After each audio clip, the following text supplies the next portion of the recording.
Hace unos años, creo que en el año 2016, en el sureste de Francia, en una ciudad llamada Toulouse, los propietarios de una vivienda estaban tratando de descubrir un problema que tenían de fuga de agua.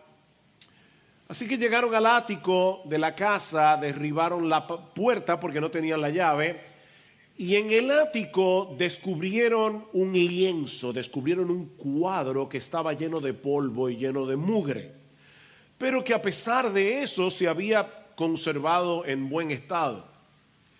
Cuando limpiaron el cuadro y los expertos en arte examinaron el cuadro, llegaron a la conclusión de que se trataba de una pintura de Caravaggio. Caravaggio fue un pintor italiano de finales del siglo XVI, principios del siglo XVII, de manera que la obra ha sido valorada en 120 millones de euros.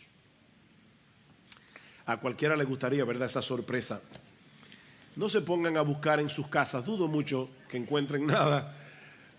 120 millones de euros. Mis hermanos, a veces nosotros tenemos delante de nuestros ojos una joya que no apreciamos en su justo valor. Y puede ser que algunos tengan ese problema al examinar el pasaje que vamos a estudiar en la mañana de hoy, continuando con nuestra serie de sermones expositivos en la carta del apóstol Pablo a los romanos. Yo le pido por favor que vayan conmigo a Romanos capítulo 15.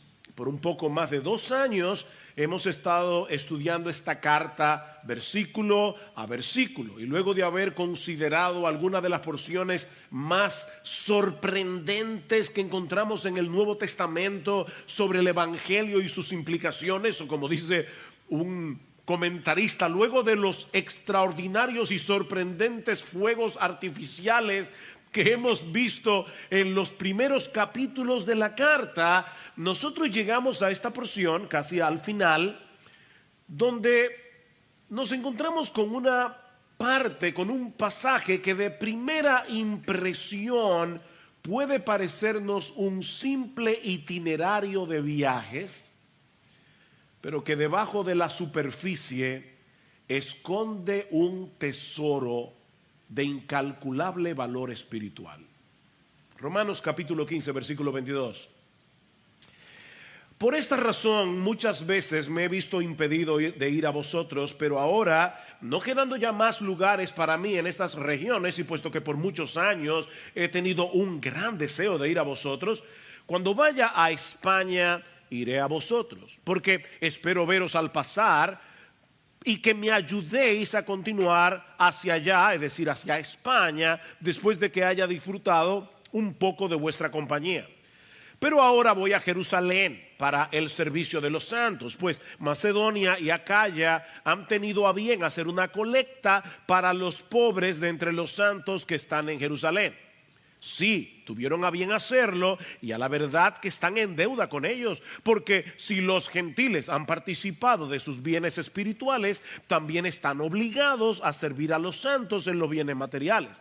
Así que cuando haya cumplido esto y les haya entregado esta ofrenda, iré a España, llegando de paso a vosotros.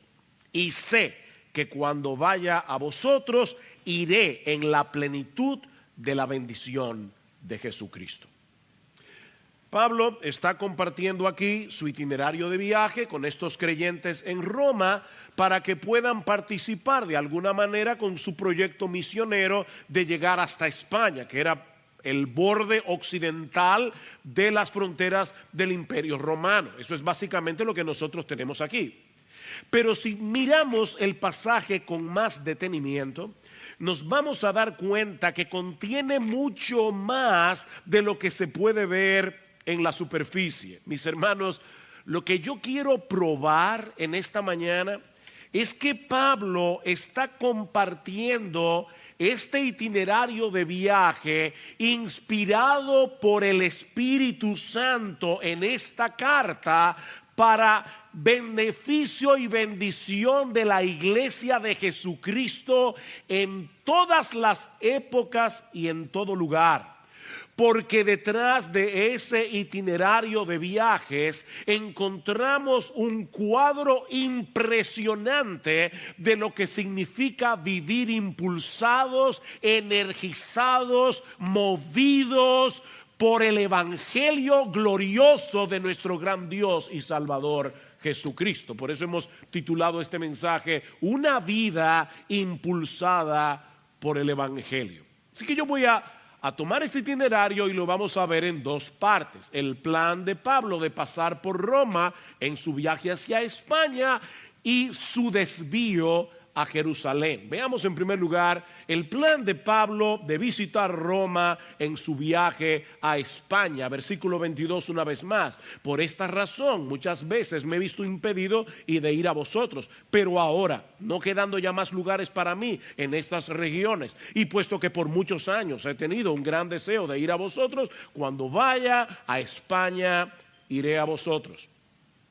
Si ustedes recuerdan el capítulo 1 de su carta a los Romanos, se van a dar cuenta que Pablo concluye su carta de la misma manera como empezó, manifestando su deseo de ir a Roma. Dice en Romanos en el capítulo 1, versículo 11, y no quiero que ignoréis, hermanos, que con frecuencia he hecho planes para ir a visitaros y hasta ahora me he visto impedido, a fin de obtener algún fruto también entre vosotros, así como entre los demás gentiles. Pablo dice, yo he hecho planes, cuando todo estaba prácticamente listo, me he visto impedido de ir a vosotros. Ahora, ¿qué era lo que había impedido esta visita tan anhelada del apóstol Pablo? El capítulo 1 deja la respuesta en suspenso hasta que llegamos al capítulo 15.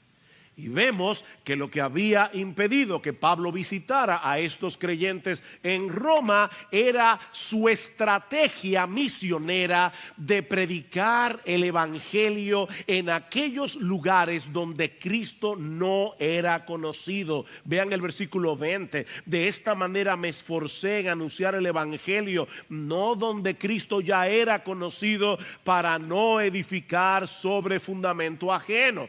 Por esta razón, versículo 22, muchas veces me he visto impedido de ir a vosotros. Ven, ahí está la razón. Pablo había escogido la parte más difícil y complicada de la obra misionera: establecer iglesias en aquellos lugares donde nunca antes se había predicado el evangelio. Y él está diciendo aquí, esa es la razón por la que no he podido ir a Roma.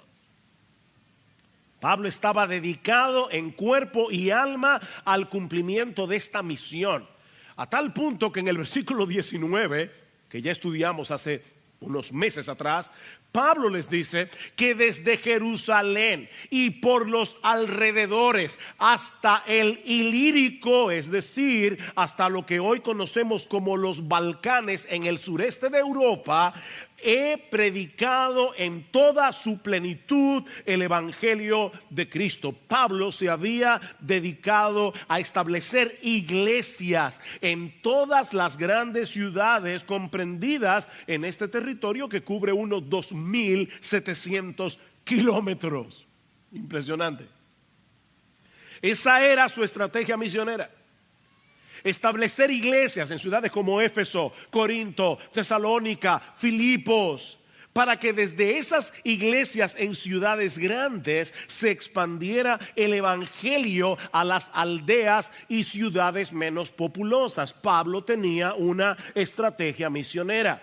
Ahora, como en Roma ya había una iglesia establecida, Pablo había tomado la decisión de postergar su viaje hasta sembrar de iglesias toda esa región en la zona del Mediterráneo.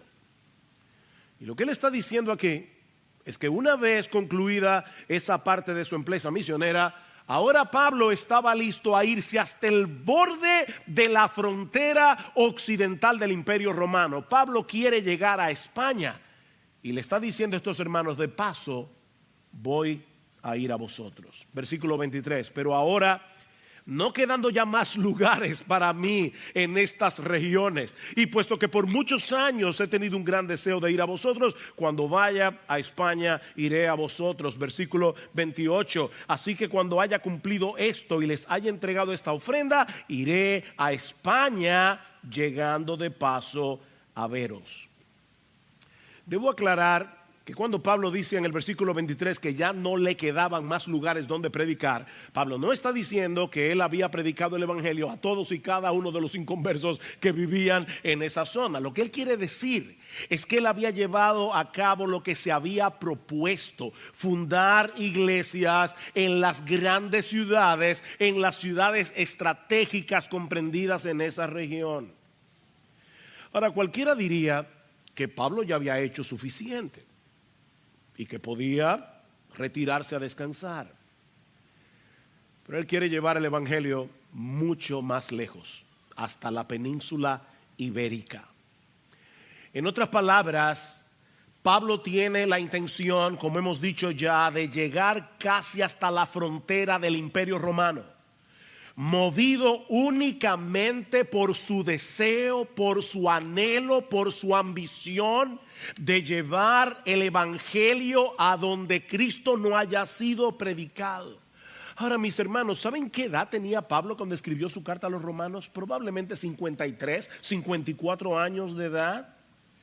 Ya ha recorrido miles de kilómetros en situaciones muy precarias y muy peligrosas, movido por este anhelo de establecer iglesias formadas por gente de toda tribu, pueblo, lengua y nación, que conozcan, amen y adoren al Cordero.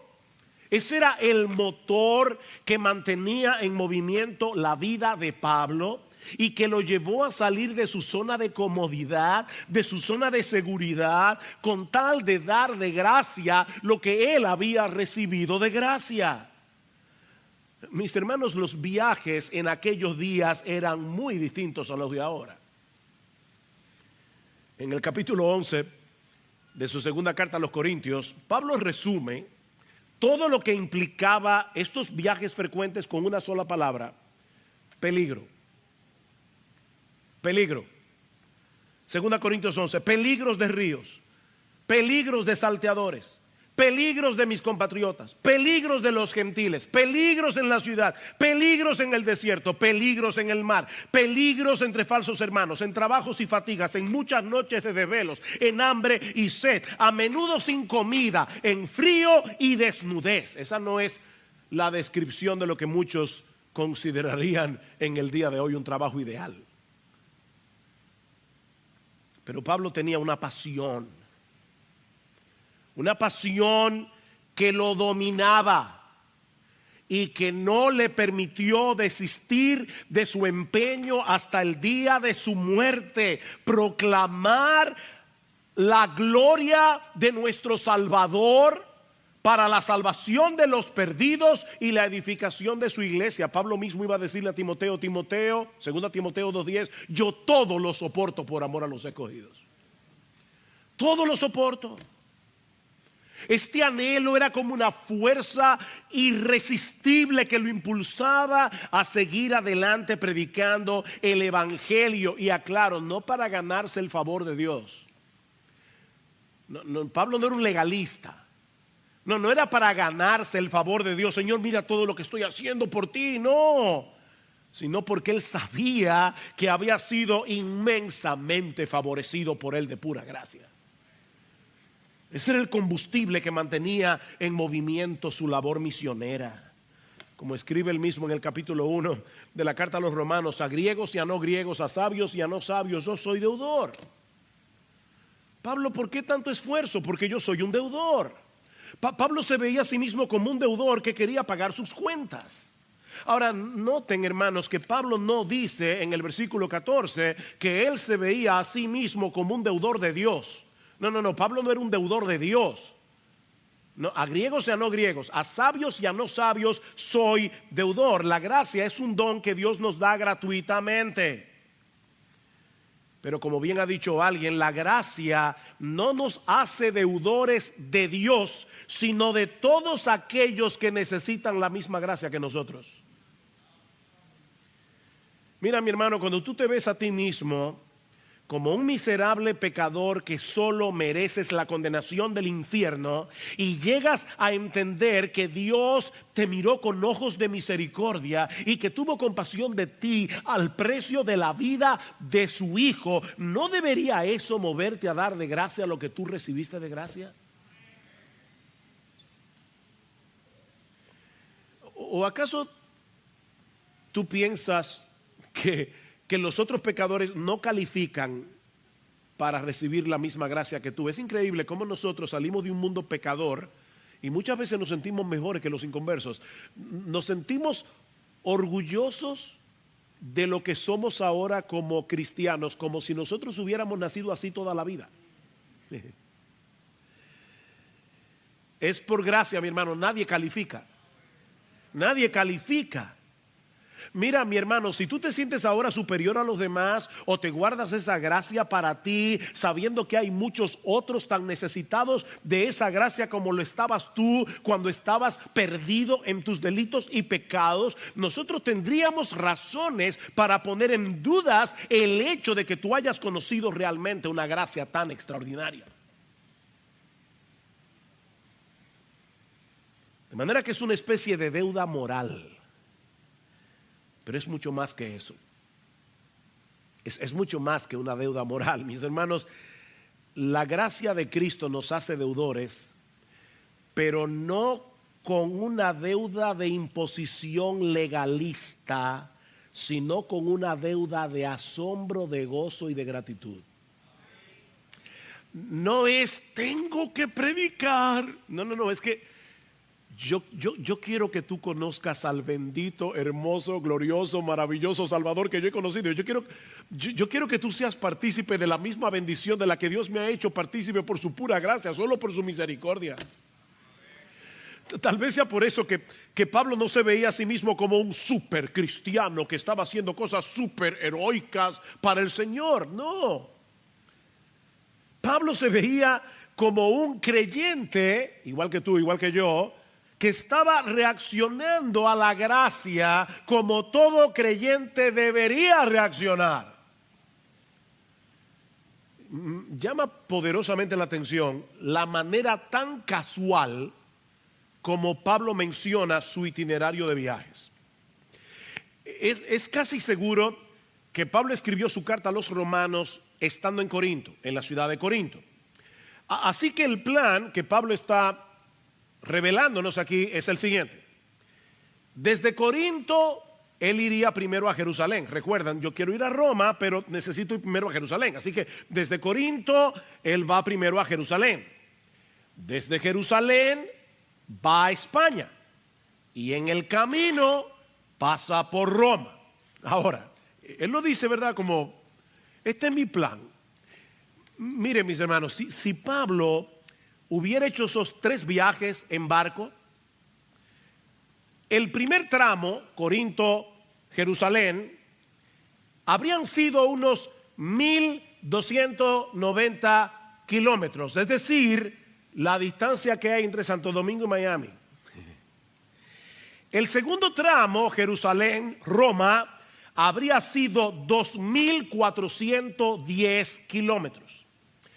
Y el tercer tramo, Roma-España, habrían sido unos 1,125 kilómetros. Un total de 4,830 kilómetros. Y si alguno de esos tramos hubiera sido por tierra, entonces la distancia habría sido muchísimo mayor.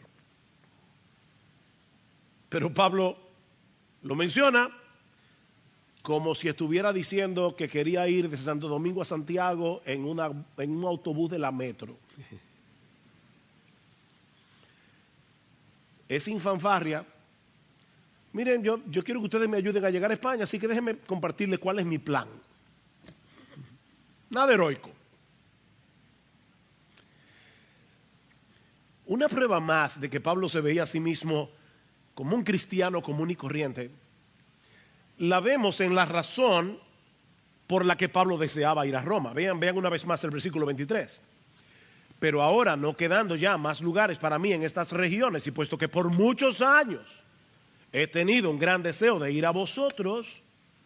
Pablo tenía años deseando visitar esta iglesia, pero no nos dice por qué. Tenemos que volver al capítulo 1 para entender la razón. Porque anhelo veros, dice en Romanos 1:11, para impartiros algún don espiritual a fin de que seáis confirmados. Pablo anhelaba ir a Roma para bendecir a estos creyentes de Roma. Pero ahora escuchen lo que sigue diciendo Pablo en el versículo 12 del capítulo 1. Es decir, para que no lo malentiendan cuando él dice, yo quiero impartirles algún don espiritual. Y ahora él dice, es decir, para que cuando esté entre vosotros nos confortemos mutuamente, cada uno por la fe del otro, tanto la vuestra como la mía. Ven, mis hermanos, Pablo no se veía a sí mismo como un super cristiano que no necesitaba de nada ni de nadie, porque Jesucristo me suple directamente todo el combustible espiritual que yo necesito. No, Pablo no se veía así. Él anhelaba llegar a Roma para bendecir a estos creyentes y para ser bendecido por ellos. Por eso dice en el versículo 29, así que cuando vaya a vosotros iré en la plenitud de la bendición de Cristo. Pero esa bendición no era unilateral. Él no está diciendo, yo voy a bendecirlos yo, ¿verdad? Con mi supercristianismo, con la plenitud de la bendición de Cristo. No, es que yo quiero que nosotros disfrutemos de esa plenitud de bendición. Esa es la perspectiva que todo creyente debe tener de sí mismo y de su iglesia. Miren, mis hermanos, nadie aquí es autosuficiente como para vivir su vida cristiana independientemente de los demás. La razón por la que Cristo te puso en una iglesia local es para que puedas ser de bendición a otros, mientras los otros son de bendición para ti. Nos necesitamos mutuamente. Es en parte por esa razón que Pablo está compartiendo con estos creyentes su itinerario de viaje. ¿Saben para qué? Para que se involucraran como iglesia en su proyecto misionero. Él dice, yo no puedo hacerlo solo. No era el super apóstol Pablo, yo no puedo hacerlo solo. Versículo 24. Cuando vaya a España iré a vosotros, porque espero veros al pasar y que me ayudéis a continuar hacia España. Necesito vuestra ayuda. Y la palabra que se traduce aquí como ayudar era un término técnico que en el primer siglo se usaba para la colaboración misionera de una iglesia. Propempo. Él está diciendo, yo necesito vuestra ayuda, yo necesito vuestro sostén económico, necesito vuestras ofrendas. Yo no puedo hacer este proyecto solo. Y no solo las ofrendas, yo necesito sus oraciones. Versículo 30. Os ruego, hermanos, por nuestro Señor Jesucristo y por el amor del Espíritu, que os esforcéis, y la palabra literal allí es que luchéis, que peleen esta batalla juntamente conmigo en vuestras oraciones. Oren por mí. Oren por mí. Oh, mis hermanos, ninguna iglesia puede desentenderse de las misiones. Porque todos debemos tener el mismo anhelo que Pablo. ¿No es así? Que Cristo sea conocido, amado, alabado por toda gente de toda tribu, pueblo, lengua y nación. Dios no ha llamado a todo el mundo a salir a recorrer miles de kilómetros para llevar el evangelio. Pero Dios nos ha llamado a todos nosotros a ofrendar y orar por los misioneros. O tú sales, o tú ofrendas, o tú oras. Pero el anhelo de tu corazón, si tú eres cristiano, si tú has conocido al hermoso Salvador que se revela en el Evangelio, tu anhelo como cristiano es que otros conozcan a Jesús, que otros amen a Jesús, alaben a Jesús. ¿Y sabes qué es lo que produce en nosotros ese anhelo? Esa ambición porque Cristo sea conocido. El hecho de conocer las misericordias de Dios para con nosotros. Recuerden que ese es el punto de partida de la vida cristiana práctica. Romanos 12:1. Os ruego por las misericordias de Dios. Os ruego por las misericordias de Dios que presentéis vuestras vidas en sacrificio vivo, santo, agradable a Dios. Es el entender, el meditar, el apreciar las misericordias de Dios. Decía el puritano Thomas Watson que Cristo saltó al océano de la ira del Padre para salvar a su esposa de morir ahogada. ¿Tú oíste eso? Cristo voluntariamente se hizo hombre para sumergirse en el océano de la ira de su Padre para salvar a su esposa, de la que tú y yo pertenecemos, de morir ahogada. Mi hermano, ¿qué tan a menudo tú te visualizas con asombro siendo parte de esa esposa que Cristo rescató? ¿Qué tanto te asombra todavía el amor de Cristo? Hace muchos años entrevistaron a un famoso teólogo alemán, me voy a reservar su nombre porque no estoy de acuerdo con él con muchísimas cosas.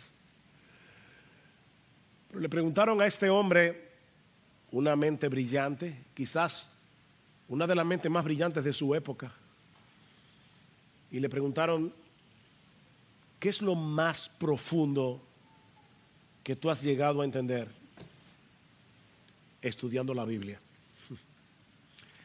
Y él respondió con las palabras de un corito. Se lo voy a decir primero en inglés, luego en español. Jesus loved me, this I know. Yo solo sé que Jesús me ama. Yo no tengo nada más profundo que eso. Cristo me ama y yo lo sé.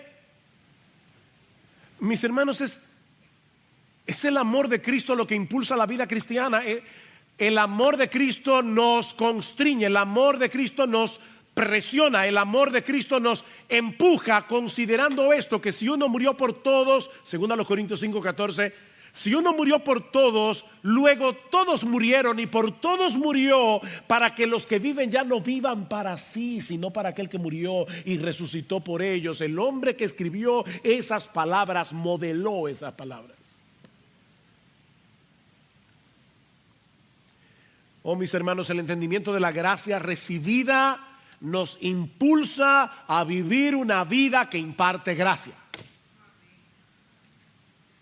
La gracia imparte gracia.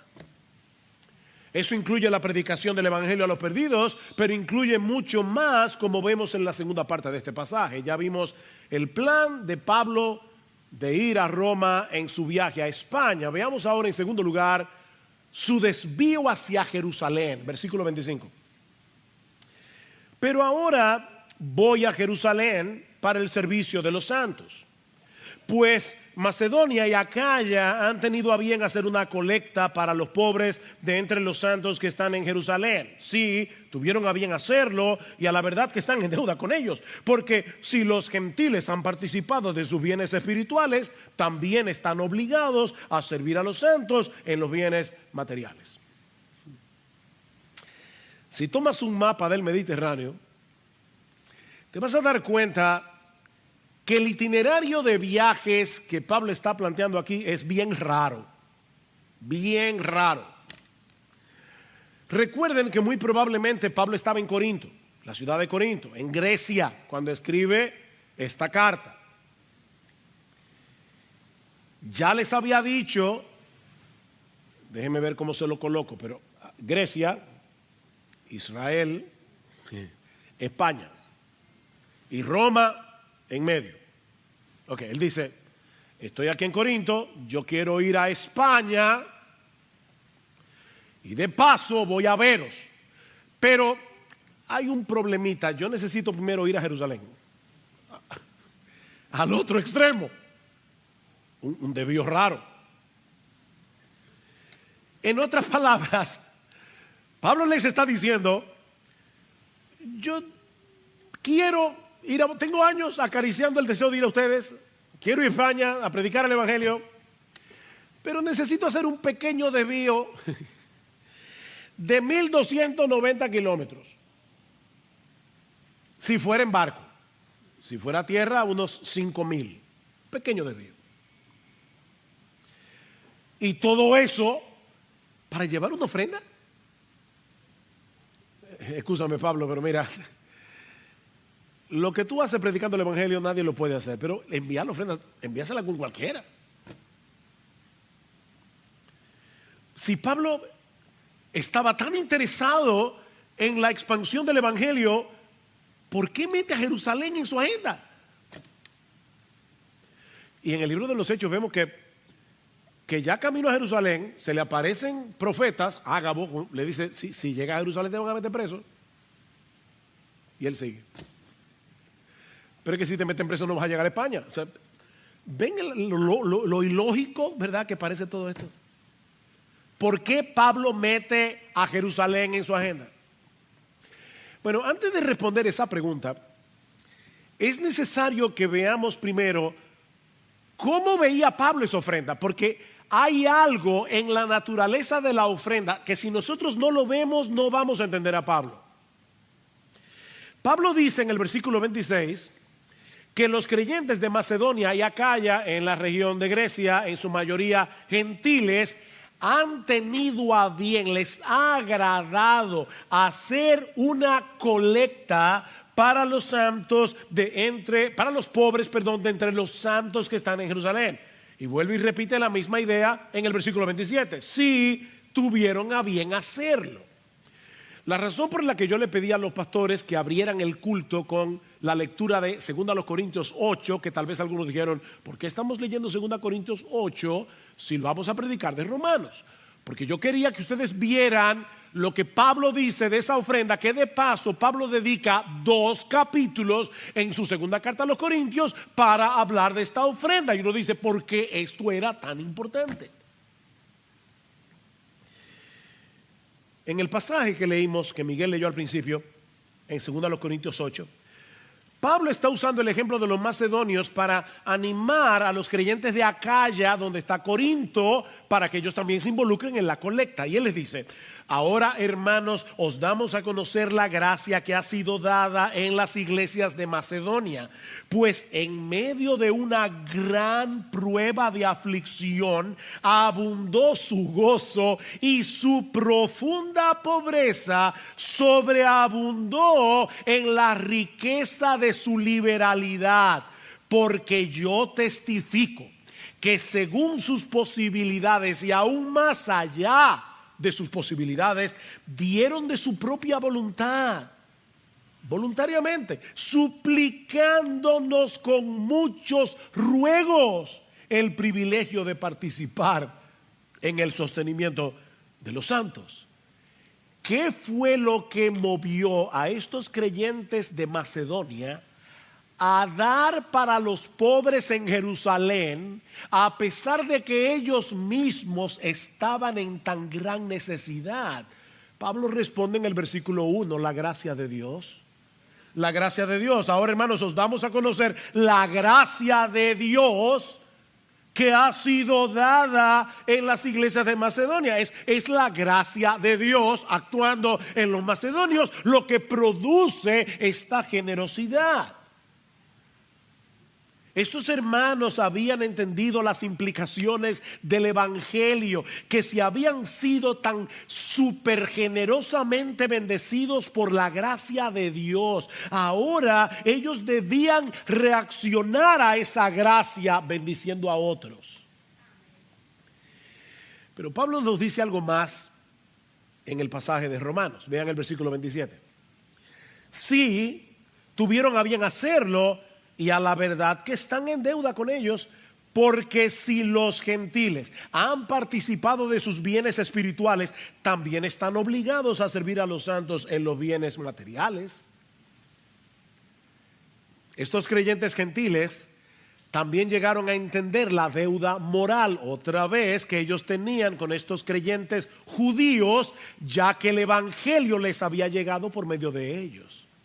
Ese es el argumento de Pablo en el capítulo 11 de Romanos que estudiamos hace unos meses atrás. Pablo presenta al pueblo de Dios como un gran árbol de olivo en el que nosotros, los creyentes gentiles, fuimos injertados por medio de la fe. Nosotros no pertenecíamos a ese olivo, pero Dios nos injertó en el verdadero olivo. La salvación viene de los judíos, le dice Jesús a la mujer samaritana en Juan 4.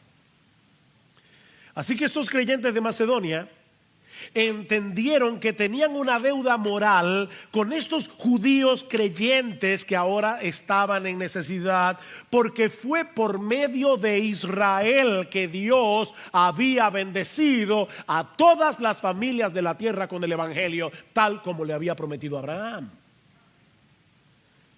Dice en el capítulo 2 de Isaías que el día habría de llegar en que muchas naciones iban a decir: venid, subamos al monte del Señor, a la casa del Dios de Jacob, para que nos enseñe acerca de sus caminos y andemos en sus sendas, porque de Sión saldrá la ley y de Jerusalén la palabra del Señor. ¿Dónde se originó el evangelio? En Jerusalén. ¿De dónde salió el evangelio? De Jerusalén. ¿De dónde era Jesús? Un judío, descendiente de Abraham según la carne. Volviendo entonces a la pregunta que hicimos hace un momento, ¿por qué Pablo decidió hacer este desvío tan largo para llevar esta ofrenda? Bueno, la explicación más obvia era el hecho de que Pablo estaba preocupado por los pobres de la iglesia en Jerusalén. Las persecuciones y muchas otras cosas habían traído una gran hambruna. Mis hermanos, Pablo no veía como algo sin importancia bendecir a los pobres, cuidar de los pobres. De hecho, no sé cuántos de ustedes recuerdan en el capítulo 2 de Gálatas, pero Pablo dice que cuando él llegó a Jerusalén y se reunió con Pedro y con Jacobo y con los demás y expuso el evangelio que él estaba predicando a los gentiles, y ellos confirmaron que Pablo estaba predicando el verdadero evangelio, dice que le dieron la diestra en señal de compañerismo. Solo nos dijeron que no nos olvidáramos de los pobres, lo mismo que yo estaba también deseoso de hacer, dice Pablo. No se olviden de los pobres.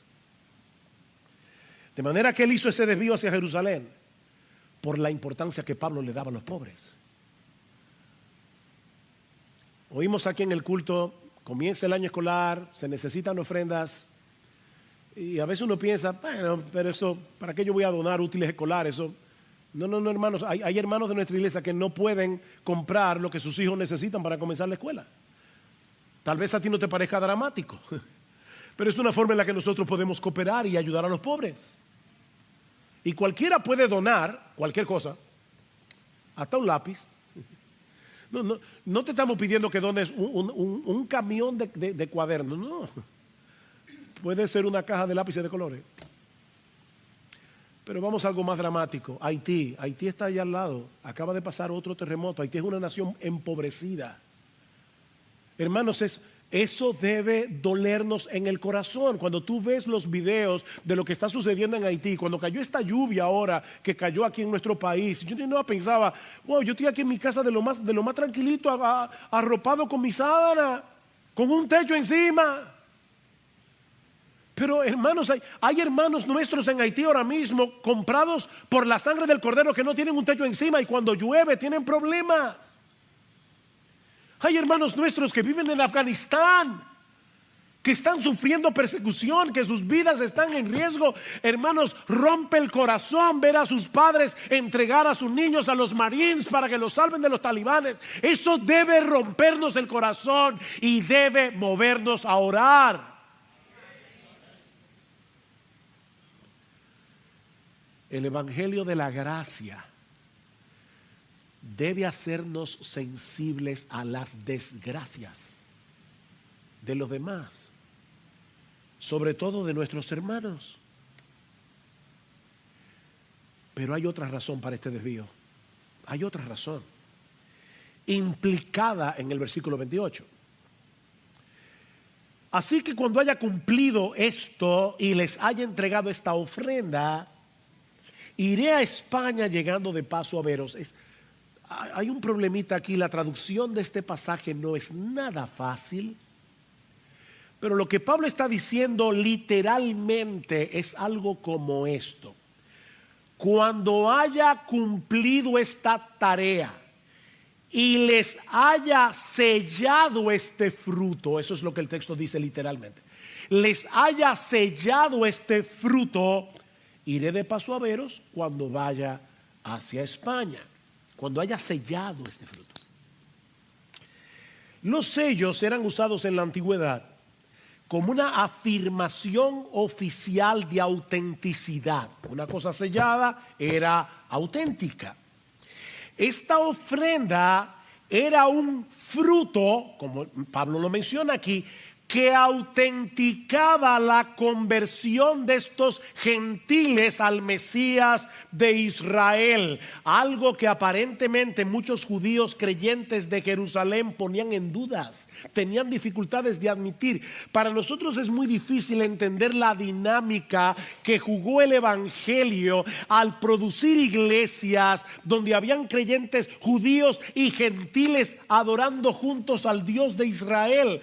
Para nosotros eso es tan común en el día de hoy. En el primer siglo, para algunos judíos, eso era inadmisible. John MacArthur, comentando acerca de este texto, dice: durante este periodo todavía existía una animosidad y desconfianza considerables entre creyentes judíos y gentiles. La ofrenda proveniente de las iglesias básicamente gentiles de Macedonia y Acaya, que en su mayor parte también eran pobres, fue un poderoso gesto de amor y reconciliación para los empobrecidos santos que están en Jerusalén. Pablo, dice MacArthur, tenía el firme compromiso de llevar esta ofrenda al lado de representantes de las iglesias gentiles que le habían dado, con el fin de promover la armonía dentro del cuerpo de Cristo. Y más adelante añade: el apóstol quería asegurarse de dejar entregado este fruto para confirmar con su sello apostólico el amor y gratitud genuinos de aquellos representantes gentiles querían expresar cuando presentaron su contribución a los santos judíos que padecían necesidad en Jerusalén. ¿Ven el punto? Pablo estaba interesado en que estos creyentes judíos entendieran de una vez por todas que el evangelio había derribado la pared de separación entre judíos y gentiles, había hecho de ambos un solo cuerpo. Esa es la explicación. Si alguno todavía piensa que nos estamos yendo muy lejos, y de hecho la mayoría de los comentaristas piensan esto, pero si alguno piensa que me estoy yendo lejos en la interpretación, escuchen la explicación que Pablo da en 2 Corintios 9. Porque la administración de este servicio, es decir, la ofrenda que ustedes están recogiendo para los pobres de Jerusalén, no solo suple con plenitud lo que le falta a los santos, sino que también sobreabunda a través de muchas acciones de gracias a Dios por la prueba dada por esta administración, por la prueba, por lo que evidencia esta colecta, esta involucración de estos creyentes gentiles con los pobres en Jerusalén. La prueba dada por esta administración glorificarán a Dios por vuestra obediencia a vuestra confesión del evangelio de Cristo. Wow. O sea, Pablo está diciendo, ¿saben lo que ellos van a ver en esa ofrenda? Una confirmación de que la profesión de fe de ustedes es real. Y ahora sigue diciendo Pablo: glorificarán a Dios por vuestra obediencia a vuestra confesión del evangelio de Cristo y por la liberalidad de vuestra contribución para ellos y para todos, mientras que también ellos, mediante la oración a vuestro favor, demuestran su anhelo por vosotros debido a la sobreabundante gracia de Dios en vosotros.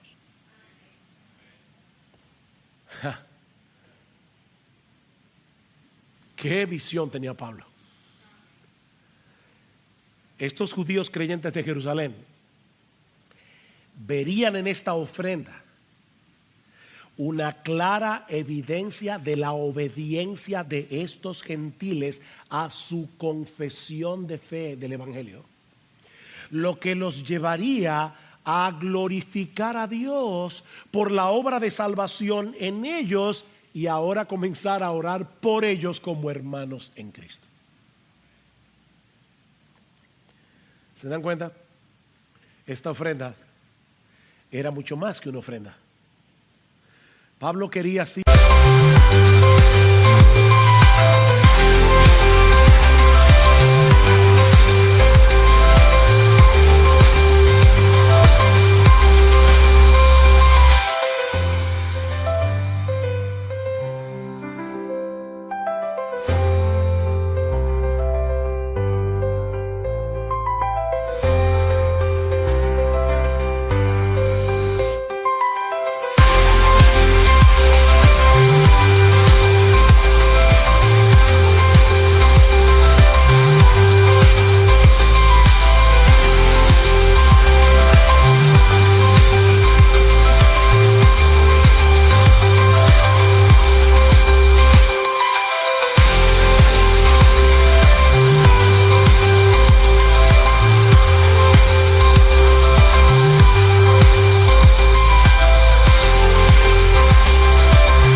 Aliviar las necesidades de los pobres en Jerusalén, pero también estaba interesado en la unidad de la iglesia.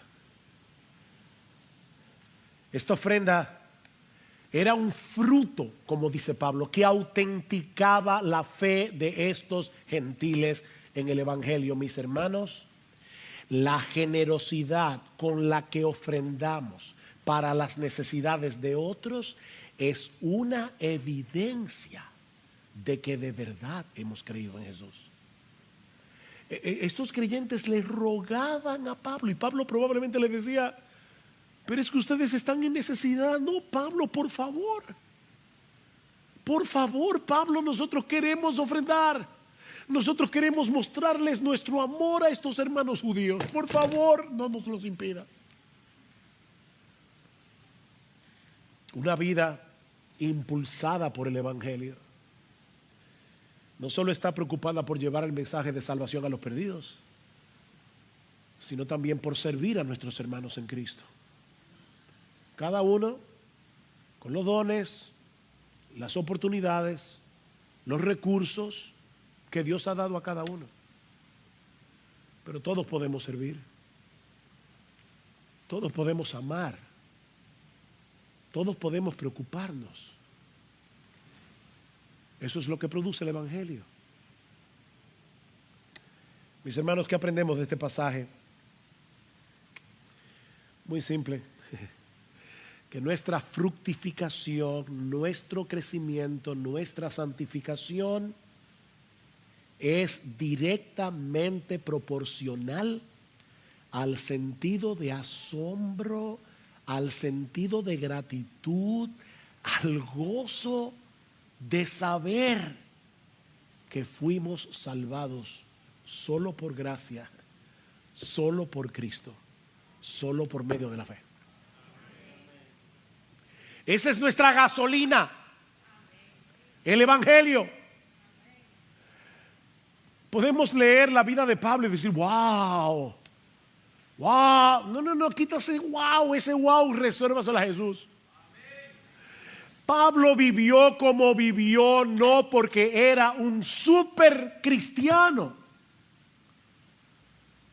sino porque ese sentido de asombro y de gratitud lo persiguió toda su vida. Yo era un perseguidor, yo soy un abortivo.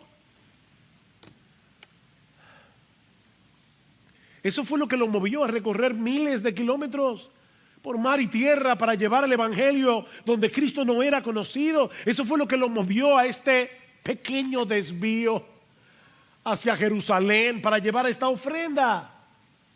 Lo mismo que movió a esos creyentes gentiles a dar de sus bienes en medio de su profunda pobreza para aliviar las necesidades económicas de sus hermanos judíos. Fue el evangelio, todo el tiempo el evangelio, el evangelio, el evangelio. Vidas impulsadas por el evangelio. Mis hermanos, es el evangelio lo que mantiene en movimiento la vida cristiana, es el evangelio.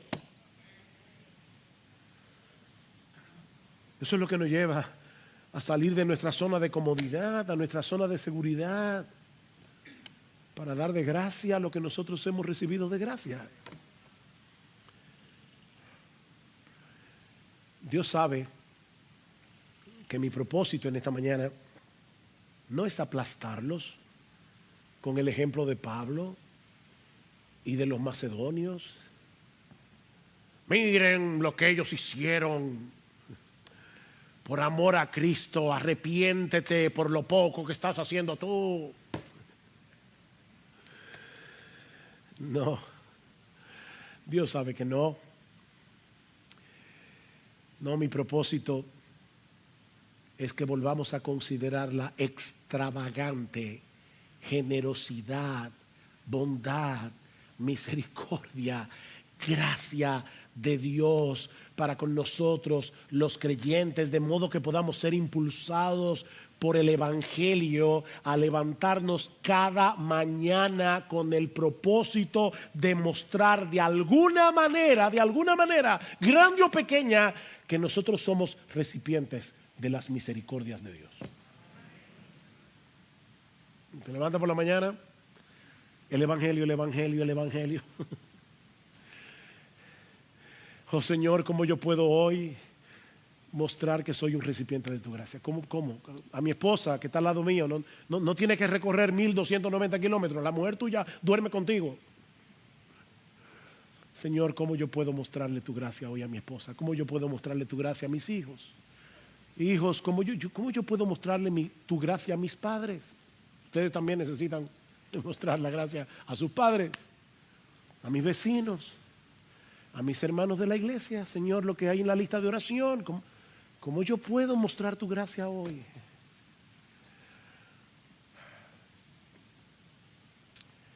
Oh, mis queridos hermanos, meditemos en este precioso evangelio día y noche. Oh, que el Señor nos dé una fresca visión del evangelio de la gloria de Jesús, como si nos estuviéramos enterando ahora mismo de lo mismo que escuchamos quizás hace años atrás, pero que ya lo damos por sentado. No, nunca des por sentado el evangelio. Nunca des por sentado el evangelio. Es el amor de Cristo lo que nos constriñe, lo que nos mueve.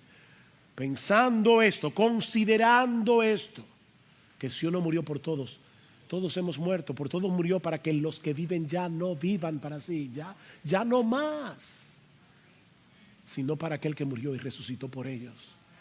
Y mi amigo, si tú estás aquí sin Cristo, piensa en esto. ¿Por qué Pablo recorrió miles y miles y miles de kilómetros para llevar el evangelio? ¿Por qué poner en riesgo su vida? ¿Por qué salir de su zona de comodidad para predicar donde Cristo no era conocido? ¿Sabes por qué? Porque, mi amigo, si tú mueres sin Cristo, vas directo a una condenación eterna en las llamas del infierno. Estarás pagando por tus pecados por los siglos de los siglos. El infierno es real, es tan real que el Hijo de Dios tuvo que morir en una cruz para que no vayamos allí. Y no hay otro camino, mi amigo. Cristo dijo: yo soy el camino, la verdad y la vida. Nadie viene al Padre sino por mí. No hay otro nombre bajo el cielo dado a los hombres en el que podamos ser salvos. Pero, mi amigo, Dios te trajo aquí hoy para que escuches otra vez las benditas buenas noticias del evangelio. ¿Sabes para qué? Para que reacciones, para que vengas a Cristo en arrepentimiento y fe, porque la puerta de la salvación sigue abierta de par en par para todo aquel que cree. Oh, ven a Cristo y ven ahora. Que Dios tenga misericordia, que Dios reparta abundantemente hoy salvación. Oh, que la gracia de Dios se derrame como una lluvia